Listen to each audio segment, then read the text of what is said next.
Mr. Garibaldi has resigned? taken a brief leave of absence. On this kind of short notice, he wouldn't... Until his return, I'm putting you in charge of the prisoner. Well done, No Zach. one is to see him or talk to him. Yes? We've got Vircato asking to see you, Captain. He says it's urgent. Oh. All right. Is he going to tell him Tell him I'll about see him in Morden? my office in 10 minutes. In London? Find Talia Winters. Bring her here. Oh.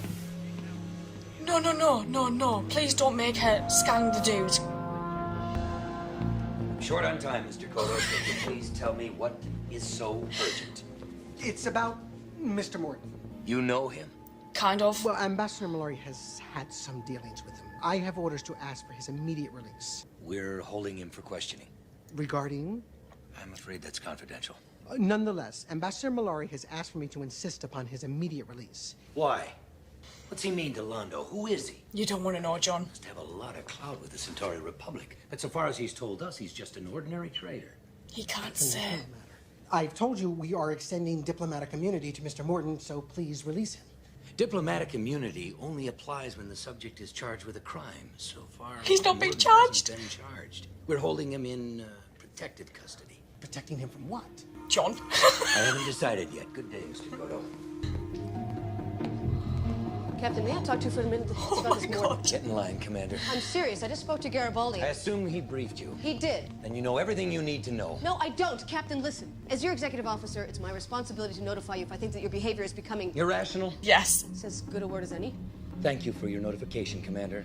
Now, if you don't mind... Captain, look, you're forcing me into a position where I'm going to have to report this, and I don't want to have to do that. Don't you understand? I do understand, Commander. I know how I look, I know how I sound, but I have to do this. He just needs For to know 10 the years, truth. the only things that mattered to me were my wife and my career. When she died, she took the best part of me with her. Oh. I survived by telling myself that it was an accident, like everybody said. And now, suddenly, that's all turned upside down. Because this guy survived. If you were in my position, would you let him go? Probably if you not. had that doubt in your mind? No, I couldn't.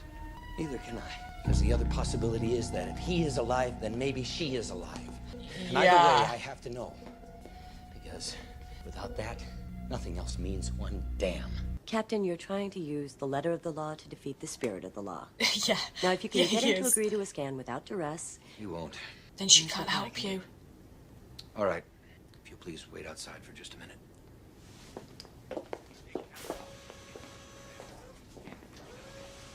Morden's in I-15, correct? Yes, sir. I want him moved immediately to a holding cell, say 23. But why? And escort Miss Winters back to her quarters through Blue 7.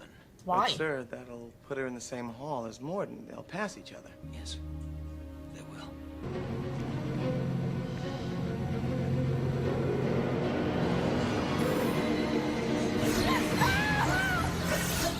I got it. Get him out of here. Oh, we saw a shimmer. We saw a shimmer. Oh, for God's sake, Are you John. sure you're all right? I think so. It was terrible. Like falling into a bottomless well. And just for a second, I thought I saw this... What? What did you see? A shimmer? a shape. I you know, it was probably nothing. Still, you should make a full report. Yeah. Be like, oh, the think I captain just made me go this way. Miss Winters, for what it's worth, I'm sorry. I didn't think that. Oh, ball sacks, yeah. I think you might deserve that, John. Guess I had that coming. Yeah. Yeah, I guess you did. Hope it was worth it. Well, her reaction tells me that there's a lot more to this guy than even I thought. And that's a start. But you still can't keep him here. Look, can I give you a piece of advice? Why not? Everybody else has. I've seen what the death of a loved one can do to people. It can destroy you by making you forget that you're not alone. But inside, we both carry this silly notion that we can fix everything. Well, we can't. And you have to face that. Do you know Stephen recently has been getting some amazing speeches? Captain, we have to speak with you about Mr. Morden. You must release him at once. Shit! You too? Shit! The both of you? I mean, who is this guy? Why is everyone so interested in him? You will simply have to trust us, Captain. If you do not release him quickly, everyone here is in terrible danger. Not until I get some answers, once and for all. This is the only way. Then we will give you those answers. Oh my But god! be warned. Once you know his secret, once you know what we have known for the last 3 years, you'll never sleep well again. Come, Captain. The greatest nightmare of our time is waiting for you. There are beings in the universe billions of years older than either of our races. I'm gonna freak out. Once, long ago, they walked among the stars like giants, vast and timeless. They taught the younger races, explored beyond the rim, created great empires. But to all things, there is an end. Slowly, over 1,000,000 years, the first ones went away. Some passed beyond the stars, never to return. Some simply disappeared. Delenn, I'm sure this is all very interesting, but what does any of this have to do with Morden? Not all of the first ones have gone away. A few stayed behind. Why? Hidden or asleep, waiting for the day when they may be needed, when the shadows come again. Shadows? We have no other name for them. The shadows were old, when even the ancients were young. They battled one another over and over across 1,000,000 years. The last great war against the shadows was 10,000 years ago. It was the last time the ancients walked openly among us. But the shadows were only defeated, not destroyed. They hid, I guess. 1,000 years ago, the shadows returned to their places of power, rebuilt them, and began to stretch forth their hand. Before they could strike, they were defeated by an alliance of worlds. Hands again. Including the Minbari, and the few remaining first ones who have not yet passed beyond the veil. When they had finished, the first ones went away. All but one. Where? Hey! That is why Kosh cannot leave his encounter suit. He would be recognized. Recognized? By whom? Everyone. Last year, I sent Kosh a message. Did you see Ambassador Kosh? Oh my god. Did you relay my question precisely, word for word? Oh my god. I did. His reaction? Just one word. Yes. He said yes. What was the question? I think I asked that the first time round. Have the shadows returned to Sahadum? Sahadum? That's the world Jakar's been warning us about all year. Mm-hmm. Sheridan, learn. Icarus. Your wife's ship, sent to investigate the ruins of an ancient race no one has ever heard of before.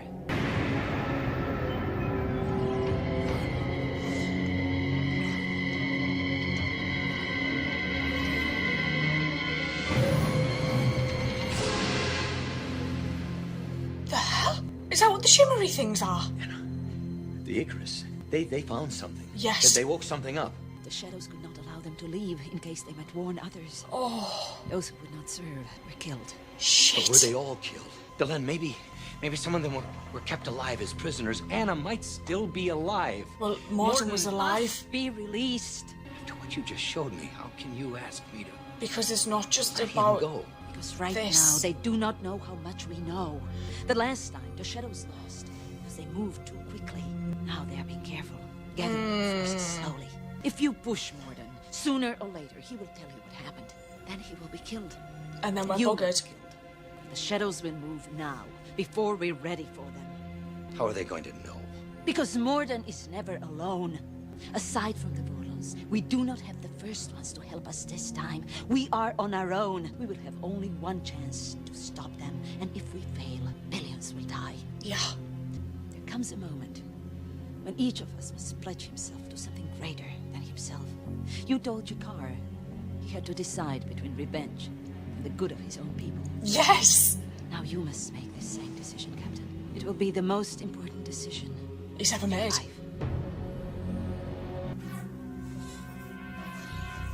What was that sound?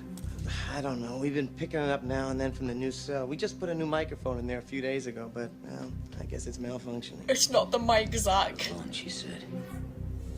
Can you adjust the monitor? Frequencies? Scan on different wavelengths, infrared, ultraviolet. I think so. Do it. Stop. You can't say anything. Nothing. Shadows. I let him go. But there is a price tag attached. You've been trying to help me so we can understand each other. It's not what I want anymore. I want you to teach me how to fight them. How to beat them. Because sooner or later I'm going to Zahadul. John, To stop them. I don't think that's wise. If you go to Zahadum, you will die. Oh, And I die. But I will not go down easily, and I will not go down alone. I believe that. You will teach me? Yes. Yeah, this, what the hell is going on?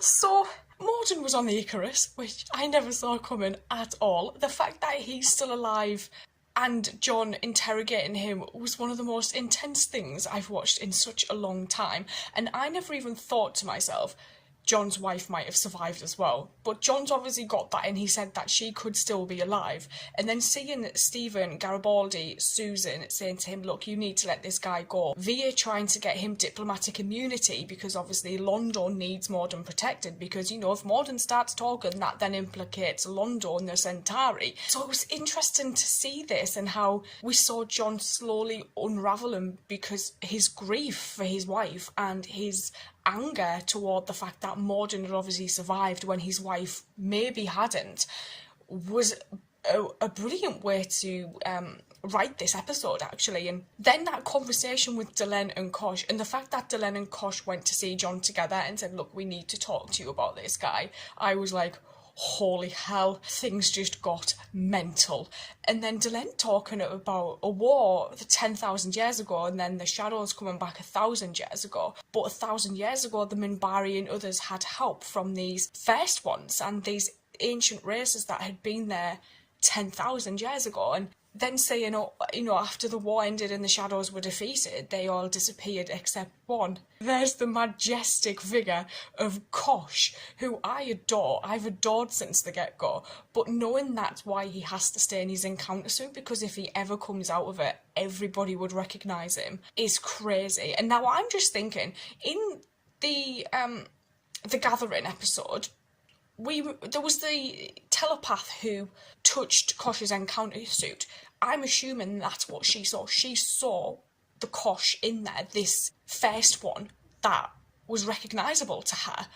And obviously she then left, but we don't I think she was just called away. But it was interesting because I was thinking, oh my God, like, that's probably what she's seen. She's recognised whoever's inside there, what Kosh really looks like, and that's why he hides himself so much, because he doesn't want people to know what he looks like. If Morden ever saw Kosh, it'd probably be like, oh shit, bad things. And I just love that that's what he does to kind of protect himself. My mind is blown. I have to admit though, the performances by everybody in this episode were astounding, and I've never seen John so angry in my life, and he played that so well. Like, I believed every word that he was saying. It was fantastic to watch that. And I'm just now like, oh my God, where on earth is this going to go? Because John saying he's now going to eventually go to Zahadu, and Kosh basically saying, look, if you go there, you're going to die. I'm like, you know John's probably going to attempt at least to try and get there, because he'll want to know if his wife's alive, I guess, and if she did actually die. I'm like, oh my God. And this whole interplanetary expedition thing, and I mentioned it last episode, I was like, I'm sure his wife went on the Icarus on behalf of those guys, and she clearly did.